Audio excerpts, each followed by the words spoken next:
Écoute, c'est du jamais vu, les images font le tour du monde.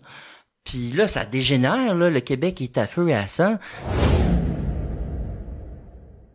Mais c'est ça, j'ai trouvé ça vraiment écœurant, man. Ton film, là, il est vraiment très bon. Puis je pense, il y a plein de monde qui l'ont vu, qui t'ont donné, qui t'ont fait plein d'éloges. Tu sais, là, je vois de tout bord, de tout côté. Je vois tes salles, qui quand tu en fais des projections, sont remplies, puis que le monde en redemande, puis sont contents de ça. Tu veux-tu nous expliquer c'est quoi le film La bataille de Saint-Léonard? Ouais, mais la bataille de Saint-Léonard, là, ça se passe dans l'est de Montréal. À l'époque, Saint-Léonard, il y avait rien. C'était vide, là. Puis là, t'as un monsieur, Mario Barone, un Italien, qui arrive ici, il commence éboueur, puis il finit entrepreneur, là, le rêve américain, puis il décide de construire une ville. Tout le monde lui dit, t'es un méchant malade, toi, il y a rien dans l'Est, qui va vouloir aller dans l'Est de Montréal? Il réussit à avoir du financement, il construit des duplex un peu partout, puis il décide d'amener une bonne partie de la communauté italienne. Il y a comme un rêve d'en faire une ville italienne. Mais tu sais, il y a quand même des francophones, là. Et là, il y a comme un clash, tu sais, la population en quelques années de Saint-Léonard devient 40% italienne, puis tu sais, les Italiens, eux, ils réalisent que pour avoir accès aux meilleurs emplois, parce qu'ils sont pauvres, là, ils sont plus pauvres que les Canadiens français, il faut apprendre l'anglais. L'anglais est comme obligatoire. C'est là qu'il y a l'argent, là. Mais c'est la langue de l'argent. Donc, ils se disent, on veut des écoles bilingues. Donc, ils sont pas contre le français, ils veulent l'apprendre. Mais ils disent, nos enfants doivent apprendre l'école bilingue 50-50. Mais qu'est-ce qu'ils réalisent? C'est en quelques années, les parents francophones réalisent que leurs enfants sont complètement anglicisés parce que l'anglais finit toujours par dominer sur le français. Ouais.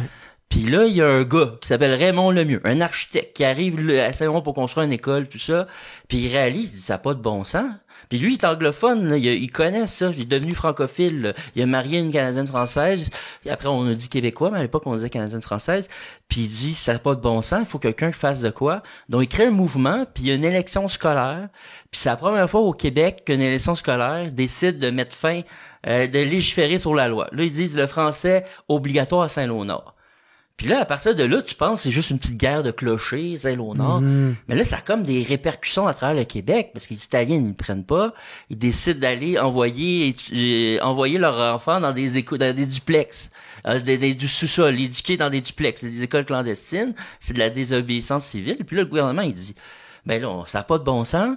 Donc, on va faire une loi, on va donner raison à la communauté italienne, le libre choix. Donc, tout le monde peut choisir la langue d'enseignement. Mais tu sais, les francophones, eux, ils ont peur parce qu'ils disent, si tous les nouveaux arrivants arrivent, ils choisissent l'anglais, tu sais, on va se faire assimiler. Donc là, la loi est bien impopulaire, il y a des grosses manifs, il y a des émeutes. À Saint-Léonard, on se bat. Tu sais, Saint-Léonard devient, t'as-tu vu Cœur-Vaillant? Ouais. Devient un champ de bataille, là. À la Mel Gibson. Exact, les deux, t'as les Italiens d'un bord, les francophones. Liberté! Puis là, il y en a un qui crie à l'attaque, puis là, ils se battent. S'affrontent. Écoute, c'est du jamais vu, les images font le tour du monde. Puis là, ça dégénère, là, le Québec est à feu et à sang. Puis tu sais, finalement, le gouvernement a réussi à passer sa loi, mais ça traîne la chute de son gouvernement, parce que les francophones sont pas contents. Et quelques années plus tard, Camille Lorrain, qui est élu avec le Parti québécois en 76, dit, nous, on va régler la question, enfin, parce que ça a continué le débat pendant 10 ans. On va faire une loi. La loi, c'est que on va réglementer la langue d'enseignement qui est le français. Donc, le français obligatoire pour tout le monde, les nouveaux arrivants, sauf pour les anglophones natifs qu'eux, ils peuvent continuer à l'école anglaise. Donc, moi, dans le fond, c'était ça le but du film, c'est la loi 101, on en parle tout le temps, et tout le temps dans les médias. Mais on connaît pas son origine, là. C'est ça. On la connaît moins, en tout cas. Mais personne, moi, je connais pas grand monde qui a entendu parler de Saint-Léonard, là. Même moi, là, j'ai découvert ça en faisant ma recherche chez Rose. Parce que mon père, il a milité à Saint-Léonard. C'est ça, parce que c'est dans ton film Les Roses, tu voulais parler de ce chapitre-là, Ouais. puis là, tu t'es rendu compte, ben, tabarnak, c'est ben trop un dossier complexe, Mais, hein. important, pour que ça soit dit en que un petit chapitre dans ton film, là. Ben, je me dis, comment je vais faire ça, un chapitre, là? Je veux dire, ça m'a pris des années avant de comprendre, parce que c'est vraiment complexe comme conflit, puis moi, je fais un film. Moi, je veux que ça soit simple. Tu sais, moi, je fais des films accessibles. Je veux que tout le monde puisse embarquer. Tu sais, c'est comme il y a un combat, là. Tu sais, c'est Lemieux et Baronnet. Ils s'affrontent. C'est les deux familles.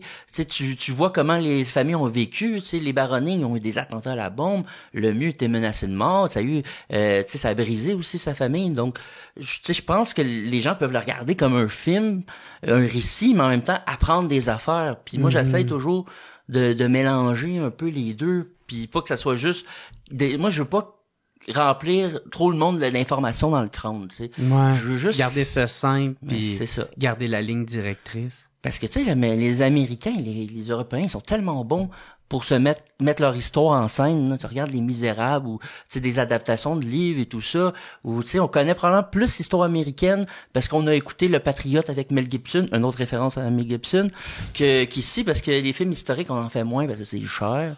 Donc moi, j'essaie justement de dire, hey, on a une histoire cool. Il s'est passé plein d'affaires, mais faut se la raconter. Puis on peut tu sais, on n'est pas obligé non plus de faire une copie cheap américaine. Tu sais, on peut juste essayer de le faire avec nos moyens, puis tu sais, ça va justement devenir ça notre force ou toi de même. Tu sais, ton film il est écœurant, là, tu sais, même si y a pas des effets spéciaux à la Marvel, puis mais ça coûte quand même, tu sais, ça a l'air tu dis un documentaire ça coûte moins cher, mais quand tu rentres dans la game des archives là, pour vrai, ça a juste pas bon sens là, les archives. Ah ouais, parce que le nombre de temps que tu utilises la photo, c'est calculé en secondes. 100 piastres à seconde. C'est exorbitant. Puis ça, c'est des fonds publics, là. Là, je parle de Radio-Canada et l'ONF. Le monde n'a pas conscience de ça, normalement. Tu sais, les gens, là, pourquoi il n'y a pas tant de documentaires comme Les Roses de la bataille de Saint-Léonard? C'est pas parce que le monde n'a pas envie. C'est pas parce qu'on n'a pas le talent. Parce qu'on n'a pas l'argent. Ah ouais, fait que même ça, tu sais, moi j'étais chanceux, Les Roses, ça m'a pris des années à avoir le financement, puis la bataille de Saint-Léonard, j'ai pu l'avoir en grande partie grâce au succès des Roses, mais même à ça, ça reste que c'est dispendieux, là. Mais Chris, pourquoi c'est si cher que ça, tabarnak? C'est nos affaires. C'est notre argent, câlisse. Je sais pas, tu sais, la conservation, c'est cher. Ils arrêtent pas de mettre plein de petites pubs, sur leur crise de Radio-Canada de marde avec leur Extra.tv, toi, t'es pas obligé d'aller là, mais moi le dire. J'irais pas là. Déjà qu'il nous fait payer cette petite calice d'affaires. En tout cas. Mais moi, je pense qu'il devrait y avoir des mesures pour encourager des films de même. Ben oui. Mais bon, c'est comme je te dis, c'est pour ça que je dis, on a une bonne histoire, mais on n'a pas les moyens de se la raconter. Cet extrait est une présentation de Matelas Enzo. Matelas Enzo est une entreprise québécoise. Le nom Enzo provient du prénom de son fils, le fondateur Gabi Hamel. Tous leurs matelas et lits sont 100% neufs et fabriqués au Québec et au Canada. Leurs produits sont tous garantis de 5 à 15 ans. Moi, je viens justement de m'en pogner un, puis mon seul regret, c'est que je l'ai pas fait avant. Fait que faites pas comme moi, puis allez vous en chercher un tout de suite. Ils sont rendus maintenant avec 4 magasins. Victo, Drummond, Saint-Hyacinthe, Sherbrooke. Niaise pas, puis pour ton nouveau matelas, choisis Matelas Enzo.